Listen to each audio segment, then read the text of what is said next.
ఏంటక్క ఏదో టెన్షన్ పడుతున్నట్టున్నారు? ఏదన్నా ప్రాబ్లమా? ప్రాబ్లం కాకుండా ఏంటి మావయ్య ఇది? నేను డివోర్స్ ప్లాన్ చేసింది మందారంతో, కానీ ఇప్పుడు డివోర్స్ వస్తోంది మాత్రం మౌనికతో. ఈ విడాకులు తీసుకోవడం వాళ్ళకి ఇష్టం లేదేమో నాన్నా.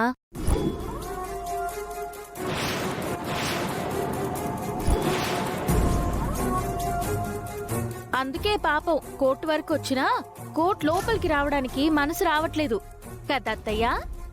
వాస్తవానికైతే నువ్వు చెప్పిందే నిజం రూపా.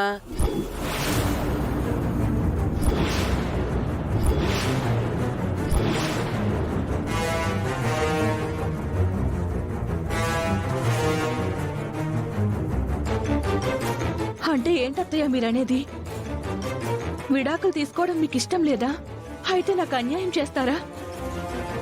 మీరెంతో మంచివాళ్ళు అనుకున్నాను. అయ్యో మందారం, విడాకులు తీసుకోవటం ఇష్టం లేదు అని కాదు మా ఉద్దేశం.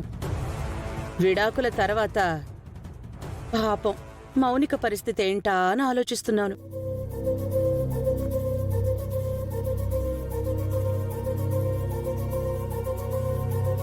వాస్తవానికి మీ ఆలోచన మాత్రం ఇది కాదత్తయ్యా. కానీ మీరు వాస్తవం చెప్పుకోలేరు, ఈ విడాకుల నుండి తప్పించుకోలేరు. మౌనికకి న్యాయం చేస్తానని అన్నయ్య మాటిచ్చాడు కదక్క. అన్నయ్య మాటిచ్చారంటే మౌనికకి న్యాయం జరిగిపోయినట్టే. అమ్మా మౌనిక, ఈ విషయంలో నువ్వేం కంగారు పడాల్సిన అవసరం లేదు. నిరభ్యంతరంగా నిస్సంకోచంగా ఈ విడాకులు తీసుకోవచ్చు.